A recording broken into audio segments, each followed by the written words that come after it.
Hi, fifth graders, welcome back. This is reading class. We're going to finally finish Moses and Joshua. I know it took us a long time to finish the story. So you're going to be needing the textbook scans for reading. We're going to be reading pages 332 until the end, 335, just 4 pages. And then we will be completing the story mountain on page 131 in the workbook section. Okay, let's get started. Again, if you would rather read alone, that's totally fine. You can definitely skip to the workbook part in the video, but make sure to try to finish the workbook on your own before looking at the answers with me. Okay, let's get started. So, just as a quick reminder, so we got our main characters here. We got Mark and we got Randy. So, if you remember, Mark tried out for the play about Joshua and he didn't get the part that he wanted, and the teacher actually gave it to a boy named Randy because they needed somebody who was a little bigger. And how did Mark feel about that? He was not very happy at all, and he didn't want to help out Randy even though the teacher asked him to. And then, he actually is able to be reminded through his family and the Bible that it's important to be helpful. So he is going to go on and help his friend Randy with the lines because Randy is a little shyer. So let's see how the story ends. It was pretty rough helping Randy. He wasn't exactly what I would call a quick learner. It seemed like a million times that I had to say, "All right, say that line again," and he would say just the same way. "Pass through the host," and I would stop him. "Randy, Joshua is talking to all the officers and he's excited. Say, 'Pass through the hosts.'" And Randy would say, "Pass through the hosts." And over again, we did it. And he started to get a little better. We got to talk some after we worked too, and he seemed to be a pretty nice guy and not so shy when you got to know him. I found out he was really funny sometimes. And he didn't try to act big and tough like a lot of the sixth graders do. In fact, one time he said to me, "Mark, I know that you were supposed to be Joshua." He hadn't ever said anything about it before. Then he said, "It was really nice of you to help me. I was pretty scared when Mrs. Morrison told me she wanted me to be Joshua. But I feel like I can do a lot better now." I was about to say something like, "Well, I'm glad to do it," because I wouldn't stand to think about what he would have sounded like if I hadn't helped him. But he interrupted me. He said, "A lot of the other guys made fun of me because a fifth grader was going to help me learn my lines, but I told them to get lost, and they did." He laughed a little. "After all, I am the biggest boy in sixth grade." Well, I never thought about it from his side of things. I didn't say what I was going to say. Randy was a little better every day we worked together. I could tell he was really trying hard, and I tried hard to remember how Moses helped Joshua and how he did a lot of work behind the scenes, just like me, Mark Whitmore. And I liked Mrs. Morrison better now than I had for a while, and sometimes she called me Moses, like a private joke.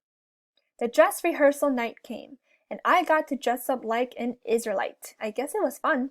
I got to watch Randy the whole time, and he did a great job. He messed up only a couple of times.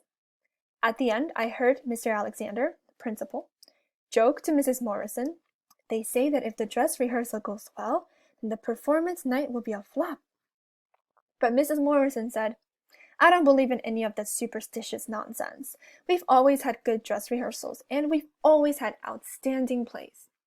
Her words reminded me of stories I'd heard, stories about opening nights of plays when one of the lead players got sick and the director had to find a stand-in, like a replacement substitute, at the last minute. That's what understudies are for. I couldn't help thinking, what if Randy gets sick at the last minute and they need somebody? I'm the only other person who knows the lines. I thought about it a lot, and I know I shouldn't have, especially because Randy didn't get sick, and he was right there ready to be Joshua on performance night. Just before Mrs. Morrison called us all together for prayer, he pulled me into a corner. "Mark, it's great. I've been praying for this for months," he said. I wanted to say, "What? You want me to be Joshua after all?" But I just waited.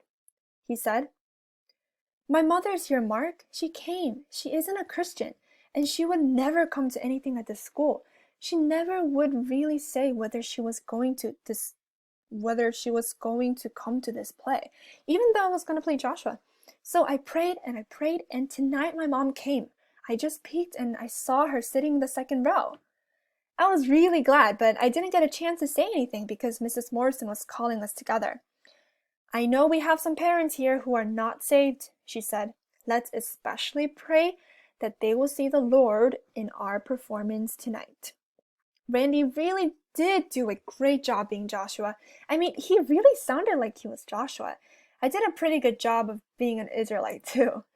Whenever I got a chance, I peeked out into the second row and tried to figure out who Randy's mother was. I finally decided she was the lady with the dark hair who kept smiling a lot and couldn't stop looking at Randy. When it was all over, everybody applauded, especially for Randy. I couldn't help thinking how if I had been where he was, they would have been applauding for me. But I had helped behind the scenes, so maybe they were applauding for me a little bit. And besides, what difference did it make? Changing my attitude about helping Randy pleased the Lord, and that's what matters most. Everybody's family came backstage to congratulate all of us, and of course my family told me that I was the best Israelite of all. But when Randy got a chance, he ran over to me and whispered, "Thanks, Moses." I was pretty surprised. "How did you know about that?" I asked. "I never told you." "No, but Mrs. Morrison did." His face was all lit up like I had never seen it. "Have you seen a program?" I hadn't yet, and he handed it to me. So program is what we pass out for the audience members before the play. It has the list of all the actors and etc. Right there at the bottom of the first page, it said, Director, Linda Morrison, Assistant Director, Mark Whitmore. "Wow," I shouted. That was almost as good as getting a speaking part. But Randy was pulling on my arm. "Come on, Moses," he said. "I want you to meet my mother." Oh, what a lovely ending to a lovely story. Fantastic. So they actually gave him credit in the program saying that he was the assistant, which he was because he helped the main character of the play. He helped Randy memorize all of his lines and do better. So now, switching gears, we are looking at a story mountain. You might have seen this before.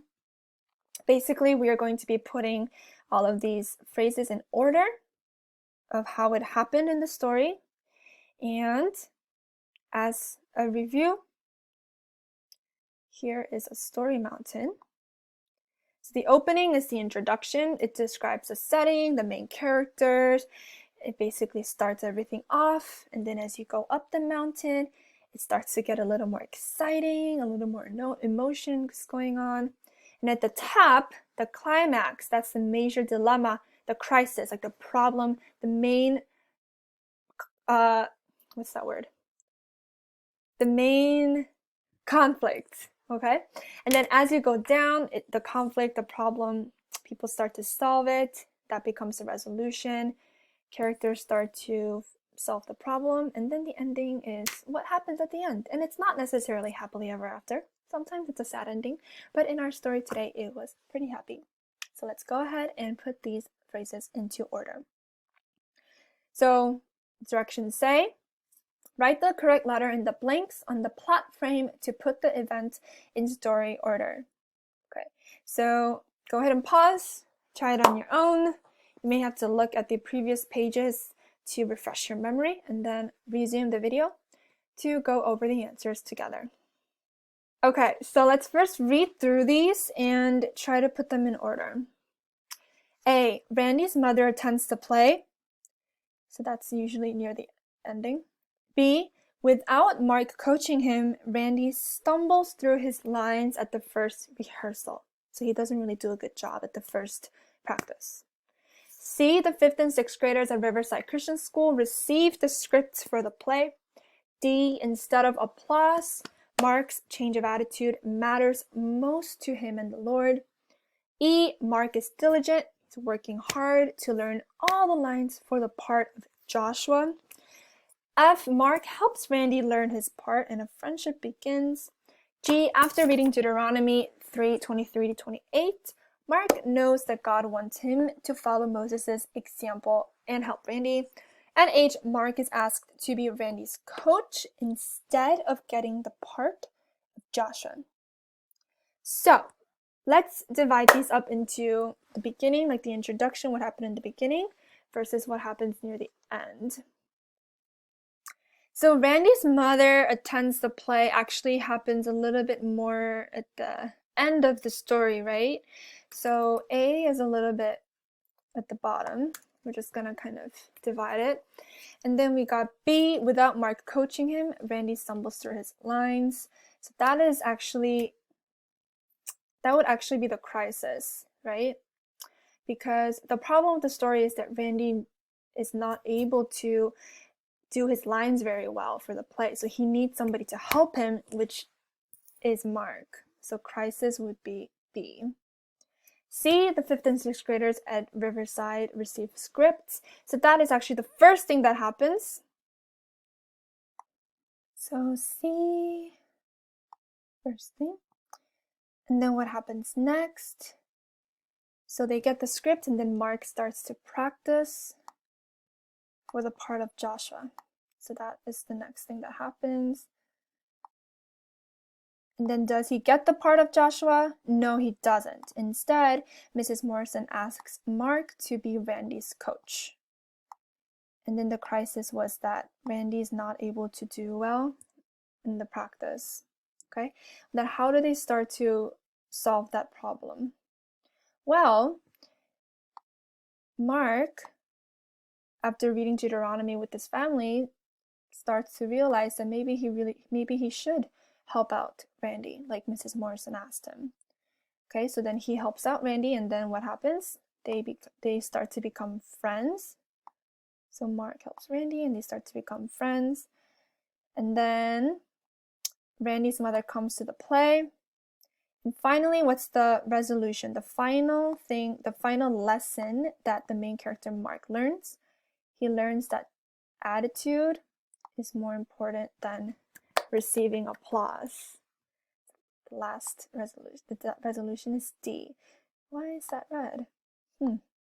Interesting. Got it. All right, so compare your Story Mountain answers to this one, and I'm glad that we are over with the story. I'm excited to read the next one. I will see you soon in spelling class.